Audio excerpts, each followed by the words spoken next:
بسم الله الرحمن الرحيم. ربي يسر ولا تعسر وتمم بالخير. ربي زدني علما ربي زدني علما ربي زدني علما كثيرا. نصر من الله وفتح قريب. حسبنا الله ونعم الوكيل. نعم المولى ونعم النصير. رب اشرح لي صدري ويسر لي أمري واحلل عقدة من لساني يفقه قولي. الله رب محمد صلى الله عليه وسلم. نحن عباد محمد صلى الله عليه وسلم. اسباق نومیر کا سلسلہ چل رہا ہے اور اس میں غیر متمکن کی 5 قسمیں ہم نے پڑھی. آج 6ٹھی قسم ہم کو پڑھنا ہے. 6ٹھی قسم کا تعلق اسماء ظروف سے ہے.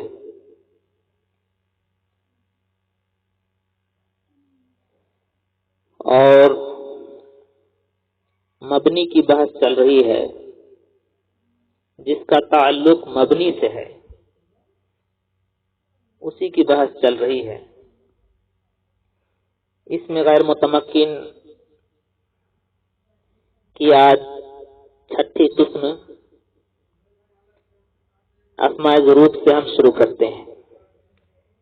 شسم اسماء ظروف چو از و اذا و متا و کیف و ایانا و امسی و مذ و منذ و قط و عوض و قبل و بعد.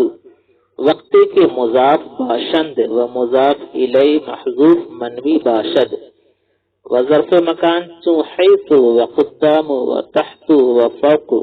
وقتی کے مضاف باشند و مضاف الی محذوف منوی باشد. یہیں تک ہمیں پڑھنا ہے انشاءاللہ. اسماء ظروف اسم کی جمع اسماء ہے اور ظرف کی جمع ظروف ہے. ظرف کی جمع ظروف.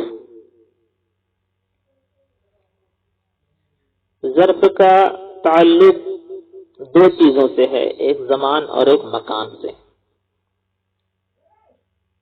ایسے ایک خاص ظرف ہوتا ہے جو مفعل یا مفعل ثلاثی مجرد کے وزن پر جو آتا ہے تو اس سے تعلق رہتا ہے، وہ بھی ظرف ہے لیکن اس کا تعلق نہ تو مکان سے ہے، مکان سے ہے اور خاص ہے. وہ بھی ظرف ہے لیکن وہ خاص فعل کے زمانے یا مکان پر دلالت کرتا ہے.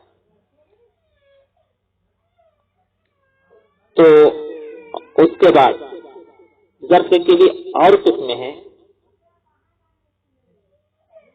اس سے ہٹ کر اور اسی سے جو ہے اسی سے اس میں غیر متمکن کا تعلق ہے. بہرحال میں سمجھانے کی کوشش کروں گا.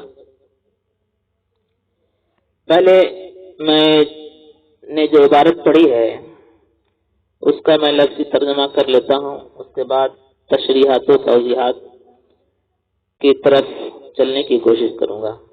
شسم یعنی 6ٹھی قسم اسماء ظروف. اسماء ظروف ہیں، اسماء ظروف ہیں. زمان زمان چوں جیسے از اور اذا اور متا اور کیسا. واو جتنا بھی آ رہا ہے، جتنے واو آ رہے ہیں سب کا معنی اور ہے. اور کیف اور ایانا اور امسی اور مذ اور منذ اور قط اور عود اور قبل. یہ سب اسماء ظروف ہیں جن کا تعلق زمانے سے ہے، کسی نہ کسی زمانے سے ہے. کرے ہیں وقت کے مضاف باشند و مضاف الیہ محذوف منوی باشد. جس وقت یہ مضاف ہوں گے اور مضاف الیہ محذوف منوی ہوگا. کریں کہ از سے لے کر قبل تک جب یہ مضاف ہوں گے، کسی کی طرف جب یہ مضاف ہوں گے تو اس کا مضاف الیہ محذوف منوی ہوگا، یعنی اس کا مضاف الیہ جو ہوگا وہ لفظوں میں مذکور نہیں ہوگا، یعنی لفظ میں اس کا مضاف الیہ نہیں ہوگا بلکہ متکلم کے نیت میں ہوگا، یعنی نیت میں معتبر ہوگا، یعنی اس کا مضاف الیہ جو ہوگا وہ اس کا نیت میں اعتبار کیا جائے گا۔ کیا مطلب؟ یعنی اس کا مضاف جب یہ سب مضاف بنیں گے، جب یہ سب مضاف بنیں گے تو اس کا مضاف الیہ ظاہر میں نہیں ہوگا، لفظ میں نہیں ہوگا، بلکہ نیت میں اس کا اعتبار کیا جائے گا۔ ٹھیک ہے۔ اور دوسری قسم ظرف کے وہ ظرف مکان، ظرف مکان ہے دوسری قسم، جو جیسے حیث و قدام و تحت و فوق، حیث اور قدام اور تحت اور فوق یہ سب ظرف مکان ہے، یعنی مکان کے لیے آتے ہیں۔ کہہ رہے ہیں کہ وقت کے مضاف باشند و مضاف الیہ محذوف منوی باشد، کہہ رہے ہیں کہ جس وقت یہ مضاف ہوں گے تو مضاف الیہ محذوف منوی ہوگا۔ کیا مطلب؟ وہی بات جو میں نے اوپر میں کہی، یعنی جب یہ حیثو اور قدامو تحت فوقو جب یہ مضاف بنیں گے تو اس کا مضاف الیہ لفظوں میں مذکور نہیں ہوگا، یعنی لفظ میں اس کا مضاف الیہ نہیں ہوگا بلکہ متکلم کی نیت میں معتبر ہوگا، یعنی اس کا نیت میں اعتبار کیا جائے گا۔ ٹھیک ہے۔ مضاف تو ظاہر ہوگا لیکن مضاف الیہ لفظوں میں نہیں ہوگا۔ ٹھیک ہے۔ کیا مطلب؟ یعنی لفظوں میں مضاف ہوگا، لفظوں میں مضاف ہوگا اور لفظاً مضاف ہوگا اور معنن مضاف الیہ ہوگا۔ ٹھیک ہے، چاہے وہ ظرف زمان ہو یا ظرف مکان ہو، جب یہ مضاف الیہ بنیں گے تو ان کے مضاف الیہ لفظاً نہیں بلکہ معنن ہوگا۔ ٹھیک ہے۔ چلیے اب میں اس کو سمجھانے کی کوشش کر رہا ہوں۔ اس میں غیر متمکن کی چھٹی قسم اسماء ظروف ہے۔ کیا ہے؟ اسماء ظروف، اور اسم کی جمع اسماء ہے اور ظرف کی جمع ظروف ہے۔ اب اس میں ظرف کی تعریف کیا ہے؟ جب بھی آپ کوئی چیز پڑھیں گے تو اس کی تعریف بھی ضروری ہے، تو اس میں ظرف کی پہلے تعریف آپ سنیں۔ اس میں ظرف وہ اسم ہے، اس میں ظرف وہ اسم ہے جو فعل کے واقع ہونے کے زمانے یا مکان پر دلالت کرے۔ کیا مطلب؟ اس میں ظرف ایک ایسا اسم ہے جو فعل کے واقع ہونے کے زمانے یا مکان پر دلالت کرے، چاہے تو وہ زمانے پر دلالت کرے گا یا مکان پر دلالت کرے گا۔ زمانہ بتلائے گا، یا تو وہ زمانہ بتلائے گا یا تو وہ مکان بتلائے گا، یعنی اس کی دلالت جو ہوگی زمانے کی طرف ہوگی یا مکان کی طرف ہوگی، اسی کا نام اسم ظرف ہے۔ اور اسم ظرف کی دو قسمیں ہیں، اسم ظرف کی دو قسمیں ہیں۔ پہلے قسم جو کسی خاص فعل کے زمانے یا مکان پر دلالت کرے، ذہن نشین کیجیے اس بات کو۔ اسم ظرف کی دو قسمیں ہیں۔ اسم ظرف کی تعریف پہلے آپ سنیں۔ اسم ظرف کی تعریف یہ ہے کہ ایسا اسم ہے جو فعل کے واقع ہونے کے زمانے یا مکان پر دلالت کرے۔ ٹھیک ہے، یعنی یا تو اس کا تعلق زمانے سے ہوگا یا تو اس کا تعلق مکان سے ہوگا۔ دلالت جو اس کی ہوگی زمانے کی طرف، اس میں ظرف یا تو زمانے کی طرف دلالت کرے گا یا تو مکان کی طرف دلالت کرے گا، یا تو وہ زمانہ بتائے گا یا تو وہ مکان بتائے گا۔ اب جو ہے اس میں ظرف کی دو قسمیں ہیں۔ اس میں ظرف کی جب آپ تعریف آپ نے پڑھی تو اب اس میں ظرف کی دو قسمیں ہیں، یعنی اس میں ظرف دو طرح کا ہوتا ہے۔ اس میں ظرف دو طرح کا ہوتا ہے، اس میں ظرف یہاں سے بٹ رہا ہے۔ پہلی قسم کیا ہے؟ جو کسی خاص فعل کے زمانے یا مکان پر دلالت کرے۔ پہلی قسم اس میں ظرف کی یہ ہے جو کسی خاص فعل کے زمانے یا مکان پر دلالت کرے، جیسے مضربن، معنی کیا ہوا؟ مارنے کی جگہ یا زمانہ، مارنے کی جگہ یا زمانہ۔ اب یہ ثلاثی مجرد میں، یہ ثلاثی مجرد میں مفعولون یا مفعولون کے وزن پر آتا ہے۔ ٹھیک ہے، مضربن جو ہے یہ اس کا معنی کیا ہوا؟ مارنے کی جگہ یا زمانہ. تو یہ ثلاثی مجرد میں مفعولون یا مفعولون کے وزن پر آتا ہے اور یہ مبنی نہیں ہے. کوئی آپ سے اگر پوچھے کہ مضربن، مفتحن، منصرن، جو آپ نے صرف صغیر میں جو آپ نے پڑھا ہے، تو کیا یہ سب بھی مبنی ہے؟ تو آپ کہیں گے یہ سب مبنی نہیں ہے. کیوں نہیں مبنی ہے؟ اس لیے کہ ان کا تعلق ثلاثی مجرد سے ہے اور یہ مفعولون یا مفعولون کے وزن پر آتا ہے جو کسی خاص فعل کے زمانے یا مکان پر دلالت کرتا ہے. اس لیے یہ مبنی نہیں بلکہ مورب ہے. کیا یہ مورب ہے؟ دوسری قسم اس میں ظرف کی، جو کسی خاص فعل کے ظرف پر نہیں، جو کسی خاص فعل کے ظرف پر نہیں بلکہ مطلق فعل کے ظرف پر دلالت کرتا ہے. جو کسی خاص سے، جس کا تعلق کسی خاص فعل سے نہیں ہو، جو کسی خاص فعل کے ظرف پر دلالت نہیں کرے بلکہ مطلق فعل کے ظرف پر دلالت کرے، یعنی مطلق فعل سے اس کا تعلق ہو. اور اس جگہ اسی قسم کا بیان مقصود ہے. یعنی چھٹی قسم جو اسماء ظروف، چھٹی قسم جو اسماء ظروف ہے تو وہ والی نہیں ہے جس کا تعلق خاص فعل کے زمانے یا مکان پر دلالت کرے، یعنی جس کا تعلق ثلاثی مجرد سے ہے. وہ فعل سے اس کا تعلق نہیں ہے چونکہ وہ مورد ہے، مبنی نہیں ہے. اس کا تعلق اس فعل سے ہے، ظرف کی دوسری قسم سے ہے. اور ظرف کی دوسری قسم کیا ہے؟ ظرف کی دوسری قسم جو کسی خاص فعل کے ظرف پر نہیں بلکہ مطلق فعل کے ظرف پر دلالت کرے. ٹھیک ہے.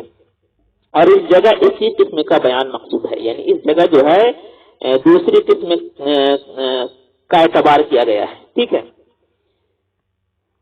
اب اس کی دو قسمیں ہیں، اس کی دو قسمیں ہیں، یعنی اس میں ظرف کی دو قسمیں ہیں. ایک وہ جو کسی خاص فعل کے زمانے یا مکان پر دلالت کرے، جیسے مضربون ہے، ٹھیک ہے، مفتحون ہے، منصرون ہے، وغیرہ وغیرہ.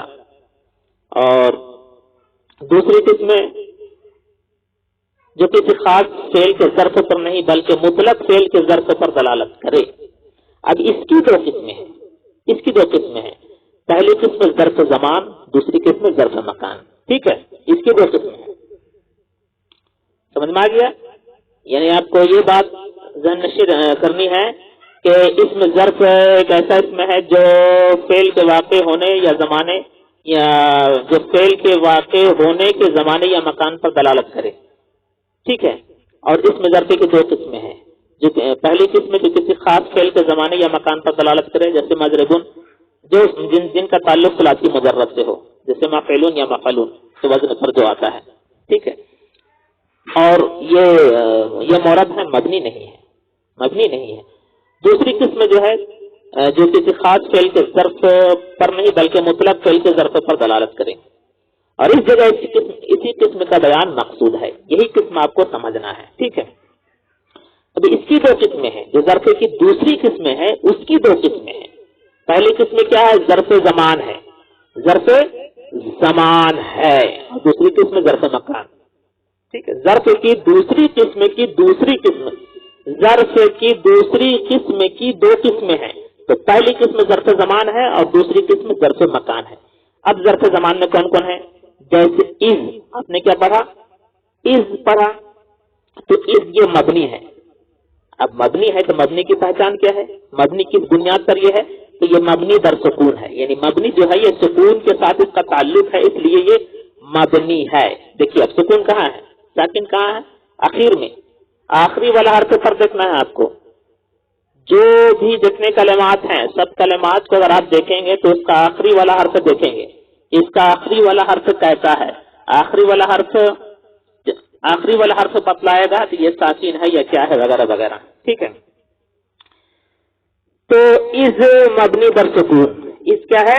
مبنی بر سکون. اور یہ کس کے لیے آتا ہے؟ زمانہ ماضی کے لیے آتا ہے. کبھی کبھی اس کا الٹا بھی ہوتا ہے، لیکن بہرحال ابھی یہاں سمجھیں. اس یہ زمانہ ماضی کے لیے آتا ہے. ایک مثال دے کر میں سمجھاتا ہوں. جیسے قدم زید اذ عمر نائم. قدیم زید اذ عمرو نائم، کیا مانا ہوا؟ زید آیا جبکہ عمرو سو رہا تھا، زید آیا جبکہ عمرو سو رہا تھا، ٹھیک ہے۔ تو یہاں پر اس جو ہے یہ مبنی بر سکون ہے، مبنی بر سکون ہے۔ اور ایک ہے اذا، دیکھیں آپ نے پڑھا نا اذا، یہ مبنی ہے، کیا ہے؟ یہ بھی مبنی بر سکون ہے، یہ بھی مبنی بر سکون ہے، اور یہ کس کے لیے آتا ہے؟ برائے مستقبل، مستقبل کے لیے آتا ہے۔ مثلا ایک مثال دے کر سمجھانا چاہتا ہوں، آتی کا اذا الشمس طالعۃ، میں تیرے پاس آؤں گا جب سورج طلوع ہوگا، میں تیرے پاس آؤں گا جب سورج طلوع ہوگا۔ تو یہاں پر اذا جو ہے یہ مبنی بر سکون ہے۔ اس کے بعد متا، آپ نے پڑھا متا، یہ متا کیا ہے؟ یہ بھی مبنی بر سکون ہے، یعنی مبنی یہ بھی ساکن پر مبنی ہے، یہ بھی مبنی بر سکون ہے، اور یہ کس کے لیے آتا ہے؟ برائے استفہام، استفہام کے لیے آتا ہے۔ حدیث شریف میں ہے متی الساعۃ، متی الساعۃ، یعنی قیامت کب آئے گی؟ کوئی بہت بڑی چیز بیان کرنے کے لیے آئے اور کوئی بہت بڑی چیز کے بارے میں آئے، سمجھنے کے لیے آئے، تو اس کے لیے متا آتا ہے، ٹھیک ہے، متا آتا ہے، ایانا آتا ہے۔ متی الساعۃ، قیامت کب آئے گی۔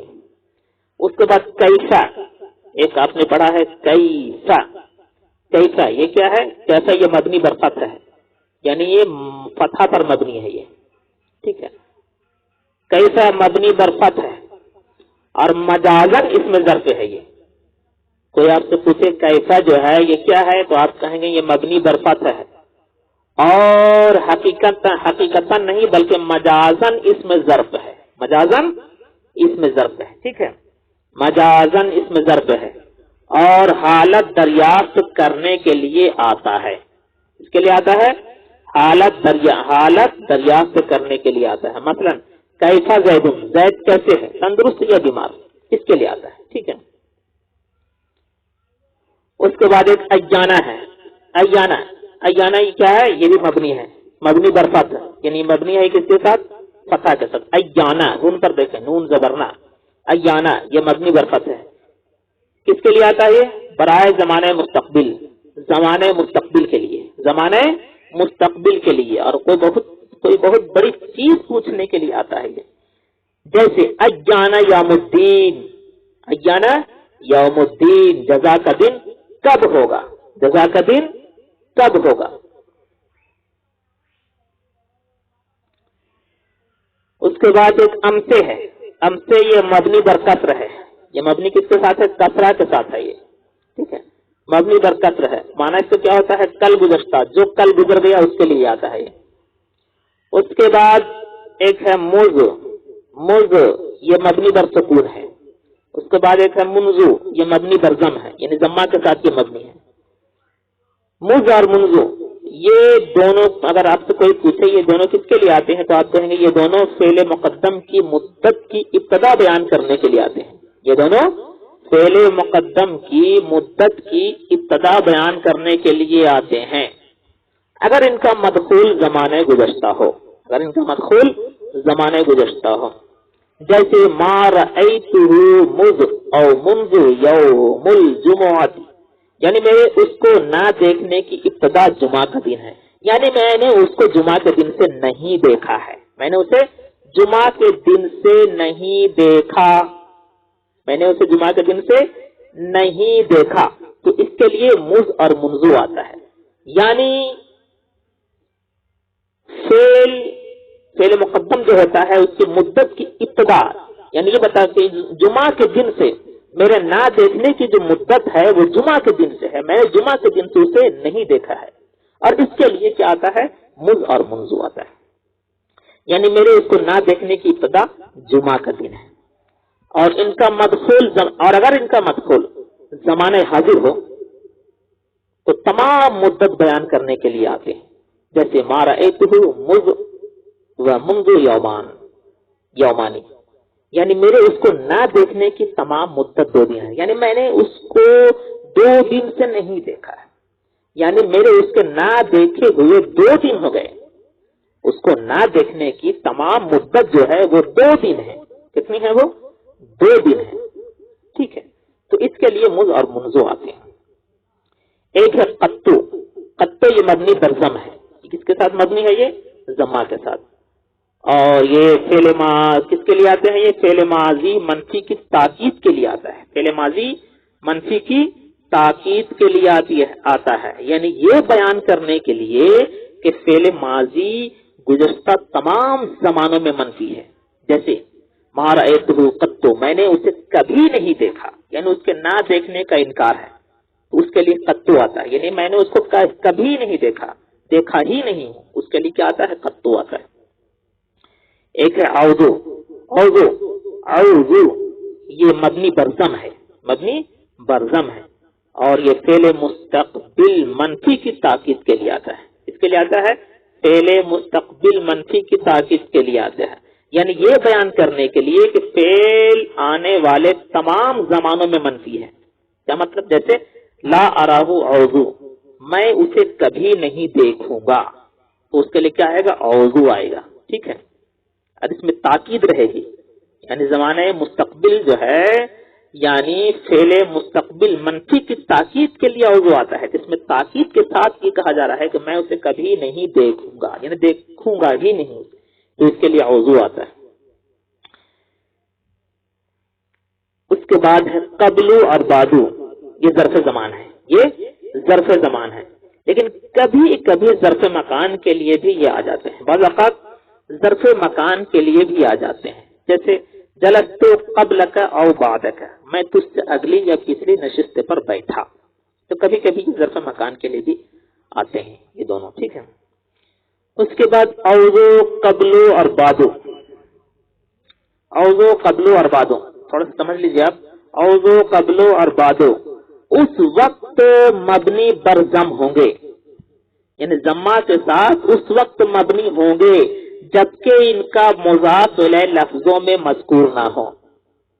یعنی اس کا مضاف الیہ جب ہو وہ ظاہر نہیں ہو، لفظوں میں مذکور نہیں ہو، لیکن نیت میں معتبر ہو، اس وقت یہ کیا ہوں گے؟ مبنی بر ضم ہوں گے. یعنی ضمہ کے ساتھ اس وقت یہ مبنی ہوں گے جب کہ ان کا مضاف الیہ لفظوں میں مذکور نہیں ہو، یعنی لفظ میں ان کا مضاف الیہ نہیں ہو لیکن نیت میں معتبر ہو. یعنی مضاف الیہ جو ہے ان کا وہ اس کا نیت میں اعتبار کیا جائے کہ ہاں نیت میں جو ہے مضاف الیہ اس کا ہے، یعنی سمجھا جائے کہ اس کا مضاف الیہ یہاں ہے. یعنی محذوف منوی ہو. کیا مطلب؟ یعنی محذوف منوی ہو. ٹھیک ہے. اب کہہ رہے ہیں قبلو اور بعدو کی 3 حالتیں ہیں. قبلو اور بعدو کی 3 حالتیں ہیں. پہلی حالت کیا ہے؟ ان کا مضاف الیہ لفظوں میں موجود ہو تو یہ مورب ہوں گے. یعنی اگر ان کا مضاف الیہ لفظ میں ہو، نیت میں نہیں بلکہ لفظ میں ہو، تو یہ مورب ہوں گے. جیسے قد خلت من قبلہ الرسل، جیسے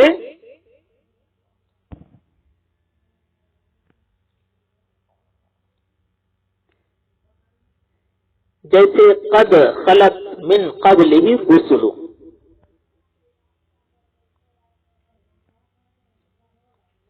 پہلی حالت. دوسری حالت مضاف الیہ محذوف منوی ہو.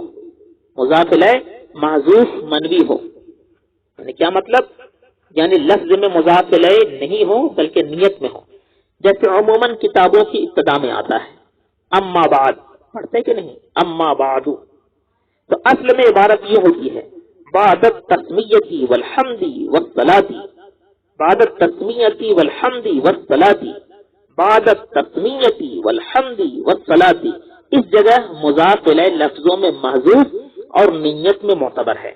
یعنی اس جگہ مضاف الیہ جو ہے وہ لفظوں میں محذوف ہے، یعنی لفظ میں اس کو سائلنٹ کر دیا گیا ہے، اس کو حذف کر دیا گیا ہے، اور نیت میں یہاں معتبر ہے. یعنی نیت میں یہاں سمجھا جا رہا ہے کہ یہاں پر مضاف الیہ ہے. تیسری حالت جو ہے قبل اور بعدوں کی، مضاف الیہ محذوف نسیم منسیہ ہو. مضاف الیہ محذوف نسیم منسیہ ہو. کیا مطلب؟ یعنی نہ لفظوں میں موجود ہو اور نہ نیت میں معتبر ہو. جیسے من قبل اور ومن بعد. جیسے من قبل ومن بعد. تو قبل اور بعدوں کی 3 حالت ہوتی ہے. قبل اور بعدوں کی تین حالت ہیں، قبل اور بعد اس وقت مبنی پر ضم ہوں گے جبکہ ان کا مضاف الیہ لفظوں میں مذکور نہ ہو لیکن نیت میں معتبر ہو، یعنی محذوف منوی ہو۔ اور قبل اور بعد کی تین حالتیں ہیں، ان کا مضاف الیہ اگر لفظوں میں موجود ہو تو یہ معرب ہوں گے، ٹھیک ہے، اور اگر ان کا مضاف الیہ محذوف منوی ہو، اگر ان کا مضاف الیہ محذوف منوی ہو، جیسے عموماً کتابوں کی ابتدا میں آتا ہے اما بعد، اصل میں عبارت یہ ہوتی ہے بعد التسمیۃ والحمد والصلاۃ، اس جگہ مضاف الیہ لفظوں میں محذوف اور نیت میں معتبر ہے۔ تیسری حالت مضاف الیہ محذوف نسیہ منسیہ ہو، یعنی نہ لفظوں میں موجود ہو اور نہ نیت میں معتبر ہو، جیسے من قبل و من بعد، ٹھیک ہے۔ چلیے اس کے بعد آپ تو یہاں تک اسماء ظروف زمان جیسے از اور اذا اور متا اور کیسا اور اجانا اور امسی و مذ و منذ و قط و عوض و قبل، ٹھیک ہے، وبعد جس وقت کے مضاف ہوں گے تو مضاف الیہ محذوف منوی ہوں گے، سمجھ گئے۔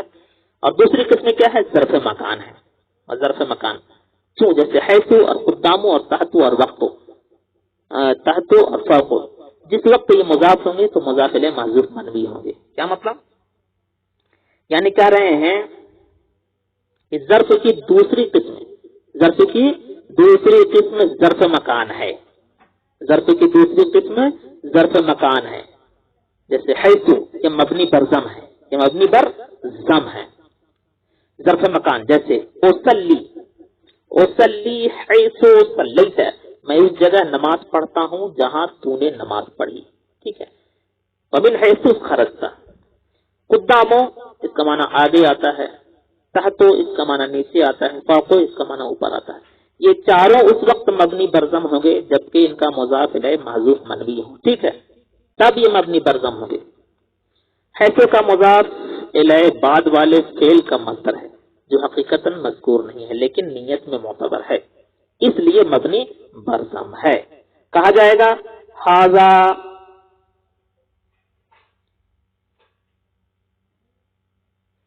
کہا جائے گا ھذا قدامو، اور یہ مطلب ہوگا ھذا قدامک ہے، یہ تیرے سامنے ہے، یہ تیرے سامنے ہے، ٹھیک ہے۔ تو یہ اسماء ظروف کی قسمیں تھیں۔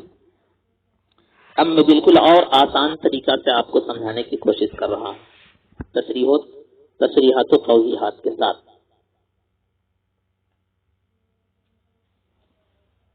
کہہ رہے ہیں کہ اسماء ظروف وہ کلمات ہیں جن میں ظرف زمان اور مکان پائے جاتے ہیں۔ ظرف زمان جیسے از، اذا، متا، کیف، ایان، امسی، مذ، منذ، قط، عود، قبل، بعد۔ از یہ ماضی کے لیے آتا ہے، اگرچہ کبھی کبھی مستقبل پر بھی یہ داخل ہو جاتا ہے، اور اس کے بعد جملہ اسمیہ اور فعلیہ دونوں آ سکتے ہیں، جیسے جئتک اذ طلعت الشمس و اذا الشمس طالعۃ، ٹھیک ہے۔ اور اذا یہ مستقبل کے لیے آتا ہے اور ماضی کو بھی مستقبل کے معنی میں کر دیتا ہے، جیسے اذا جاء نصر اللہ، اذا جاء نصر اللہ۔ اور آتی کا اذا طلعت الشمس، اور کبھی مفاجات کے لیے بھی آتا ہے، جیسے خرجت فاذا الصبح واقف، خرجت فاذا الصبح واقف، میں نکلا بس اچانک درندہ کھڑا تھا، اس کے لیے بھی کیا آتا ہے؟ اذا آتا ہے۔ متا یہ شرط اور استفہام کے لیے دونوں کے لیے آتا ہے، کبھی کبھی یہ شرط کے لیے بھی آتا ہے اور استفہام کے لیے بھی آتا ہے، جیسے متا تسم، متا تسم اسم، متا تسم اسم، متا تسم اسم، جب تم روزہ رکھو گے میں بھی روزہ رکھوں گا۔ یہ شرط کی مثال ہے، یہ شرط کی مثال ہے۔ اور متا تسافرو، تم کب سفر کرو گے، یہ استفہام کی مثال ہے۔ کیسا یہ حال دریافت کرنے کے لیے آتا ہے، جیسے کیسا انت، ایسی اے حالی انت، یعنی تم کس حال میں ہو۔ ایانا یہ وقت دریافت کرنے کے لیے آتا ہے، جیسے ایانا یوم الدین، کب ہے دن جزا کا۔ امسی جیسے جاءنی زید امسی، آیا میرے پاس زید کل۔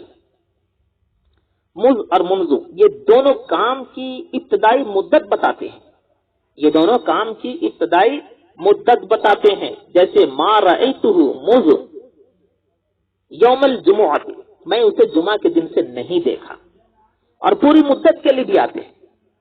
ایک تو یہ دونوں کام کی ابتدائی مدت بتاتے ہیں، ابتدائی مدت، شروع والی مدت، یعنی جمعہ کے دن کی مدت بتا رہے ہیں یہ، اور کبھی کبھی پوری مدت کے لیے آتے ہیں یہ، جیسے ما رأیتہ منذ یومین، میں نے اس کو 2 دن سے نہیں دیکھا، یعنی یہاں پوری مدت کے لیے ہے، اور وہاں ابتدائی مدت یعنی جمعہ کے دن، میں نے اسے جمعہ کے دن سے نہیں دیکھا۔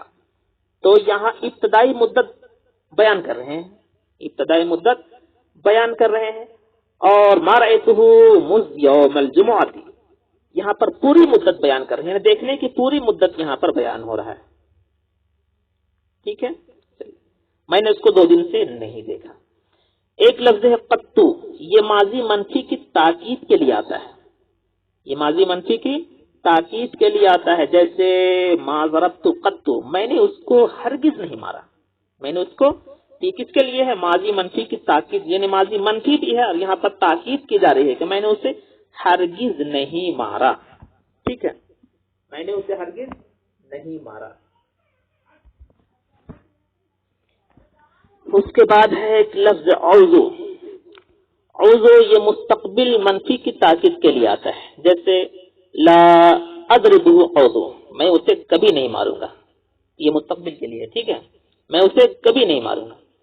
قبل اور بعد جبکہ مضاف ہوں اور مضاف الیہ متکلم کی نیت میں ہوں، ٹھیک ہے، جیسے اللہ تعالیٰ کا فرمان ہے للہ الامر من قبل ومن بعد، للہ الامر من قبل ومن بعد، اے من قبل کل شیء ومن بعد کل شیء، اور جیسے انا حاضر من قبل، یعنی من قبل کا متی تجیئنا، بعد یعنی بعد حاضر۔ دوسری قسم ہے ظرف مکان، جیسے حیث ظرف کی دوسری قسم ہے ظرف مکان، حیث قدام خلف تحت فوق عند این لدى لدن۔ حیث اکثر جملہ کی طرف مضاف ہوتا ہے، جیسے اجلس حیث زید جالس، یعنی اجلس مکان جلوس زید، ٹھیک ہے۔ قدام اور خلف، جیسے قام الناس قدام و خلف، یعنی قدامہ و خلفہ، اور تحت اور فوق، جیسے جالس زید تحت و قعد عمر فوق، یعنی اے تحت الشجرتی و فوق الشجرتی۔ مثلا عند جیسے المال عند زید، مال زید کے پاس ہے۔ این اور انا خا استفہام کے لیے آئے، جیسے این تذهب، تم کہاں جاتے ہو؟ انا تقعد، انا تقعد، تم کہاں بیٹھو گے؟ یا شرط کے لیے آئے، جیسے انا تجلسو اجلسو، جہاں تم بیٹھو گے میں بیٹھوں گا، یعنی یہ تو استفہام کے لیے بھی آ سکتے ہیں اور یہ شرط کے لیے بھی آ سکتے ہیں انا، ٹھیک ہے۔ اور انا تذهب اذهب، جہاں تم جاؤ گے میں جاؤں گا۔ اور انا کیسا کے معنی میں بھی آتا ہے، جبکہ فعل کے بعد آئے، کہ قوله تعالی فَأْتُوا حَرْثَكُمْ أَنَّا شِئْتُمْ، فَأْتُوا حَرْثَكُمْ أَنَّا شِئْتُمْ، اے کیسا شئتم، پس تم آؤ اپنی کھیتی میں جس طرح چاہو۔